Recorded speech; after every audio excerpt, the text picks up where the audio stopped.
Gosh, it's a bit hot.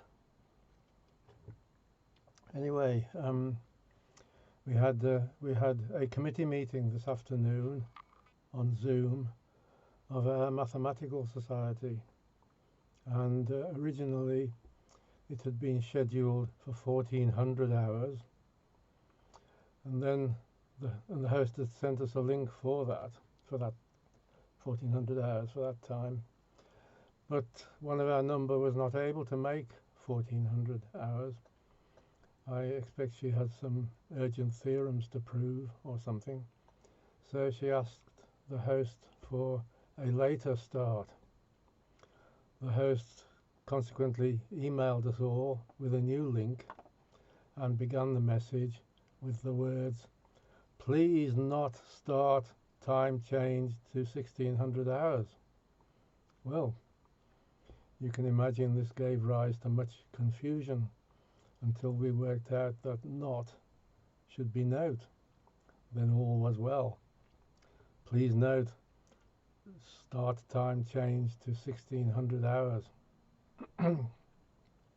But of course, this episode brought to my mind the poem by P.G. Wodehouse entitled Printer's Error, which goes like this. As o'er my latest book I pored, enjoying it immensely, I suddenly exclaimed, "Good Lord!" and gripped the volume tensely. "Golly!" I cried. I writhed in pain. They've done it on me once again, and furrows creased my brow. I'd written, which I thought quite good, Ruth, ripening into womanhood, was now a girl who knocked men flat and frequently got whistled at.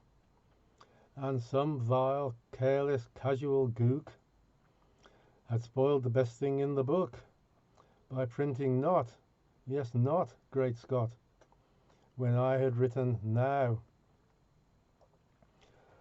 On murder in the first degree, the law, I knew, is rigid. Its attitude, if A kills B, to A is always frigid. It counts it not a trivial slip if, on behalf of authorship, you liquidate compositors. This kind of conduct it abhors and seldom will allow. Nevertheless, I deemed it best, and in the public interest, to buy a gun, to oil it well, inserting what is called a shell, and go and pot, with sudden shot, the printer who had printed not when I had written now. I tracked the bounder to his den through private information. I said good afternoon and then explained the situation. I'm not a fussy man, I said. I smile when you put rid for red, and bad for bed, and hode for head, and bulge instead of bow. When wone appears in lieu of wine, or if you alter cone to shine, I never make a row.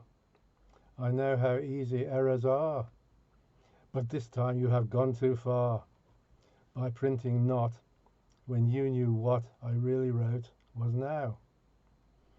Prepare, I said, to meet your God, or as you'd say, your goo or bod, or possibly your gow. A few weeks later, into court, I came to stand my trial. The judge was quite a decent sort. He said, "Well, cocky, I'll be passing sentence in a jiff, and so, my poor unhappy stiff, if you have anything to say, now is the moment, fire away." "You have?" "I have," I said, "and how?" "Me lud, the facts I don't dispute. I did, I own it, freely shoot this printer through the collar stud. What else could I have done, me lud?" "He printed not." The judge said, "What? When you had written now?" "God bless my soul, gadzooks," said he. "The blighters did that once to me, a dirty trick, I trow. I hereby quash and override the jury's verdict. Gosh, he cried, give me your hand. Yes, I insist, you splendid fellow. Case dismissed. Cheers, and a voice, wow, wow. A statue stands against the sky, lifelike and rather pretty. 'Twas recently erected by the PEN committee, and many a passerby is stirred, for on the plinth, if that's the word, in golden letters you may read, this is the man who did the deed, his hand set to the plough.